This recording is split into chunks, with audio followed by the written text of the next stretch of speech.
झारखंड में निकाय चुनाव का बिगुल बज चुका है और राजनीतिक सरगर्मियां अपने चरम पर है।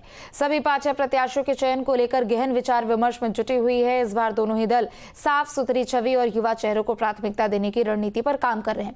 कांग्रेस के प्रदेश अध्यक्ष करण माना ने मीडिया से बातचीत में कहा कि पार्टी जल्द ही अपने प्रत्याशियों के नामों की घोषणा करेगी।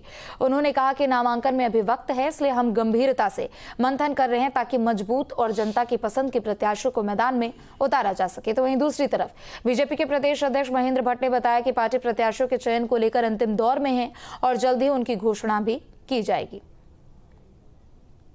देख, कोशिश हम लोग कर रहे हैं कि हम 26 तक मैक्सिमम लोगों के टिकट डिक्लेयर कर दें और जिनमें थोड़ा हैसल होगा या कहीं इस तरीके की बातें होंगी क्योंकि समय बहुत कम है, तो हो सकता है एक दिन और हम लेंगे।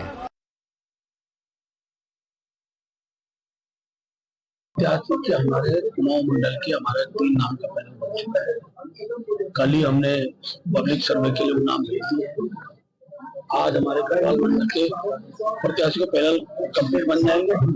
वार्डों से हमारी चर्चा हो रही है और मैं कह सकता हूँ कि आज गढ़वाल के पैनल बनने के बाद और एक पब्लिक सर्वे के बाद हम लोग 2-3 दिन के अंदर अपने प्रत्याशी की घोषणा करेंगे। 28, 29, 30 नामांकन तिथि है, उससे पहले। आज क्रिसमस डे था और छुट्टी का दिन था, लेकिन राजनीतिक दलों के कार्यालयों में पूरी तरह से गहमा-गहमी थी।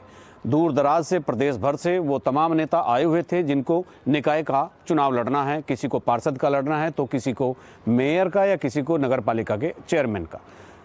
कांग्रेस और भारतीय जनता पार्टी के अलावा कुछ दूसरे दलों के कार्यालयों पर भी इसी तरह की गहमा-गहमी थी, जिसमें छुपी हुई थी एक मशक्कत टिकट पाने के लिए। आज दूसरा दिन था। कांग्रेस और भाजपा में दूसरे दिन मंथन सुबह से शुरू हुआ और शाम तक जारी रहा। मेयर के नाम पर एक पैनल बनाए जाने थे 3-3 नामों के, वो शाम तक किसी तरह से उनका फाइनल नहीं हो पाया।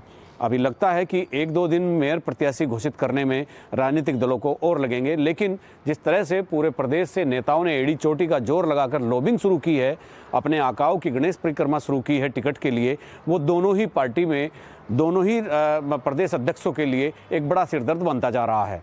इसके अलावा वो दावेदार जो छूट जाएंगे, जिनको टिकट नहीं मिलेगा, उनको समायोजित करना, उनको पार्टी के पक्ष में बैठाना और उनसे काम लेना पार्टी के लिए ये भी टेढ़ी खीर होगी।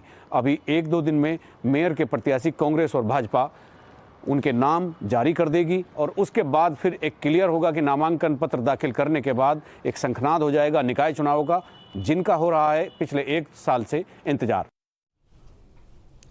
तो ये बागेश्वर में स्थानीय निकाय सामान्य निर्वाचन की प्रक्रिया शुरू हो चुकी है। इसके साथ ही निकायों में आदर्श आचार संहिता भी लागू हो चुकी है। जिला मजिस्ट्रेट और निर्वाचन अधिकारी आशीष भटकाई ने जिले के सभी नगर निकायों में नगर स्थानीय निकाय सामान्य निर्वाचन 2024-25 की अधिसूचना जारी होने की तारीख से मतगणना खत्म होने तक आदर्श आचार संहिता लागू कर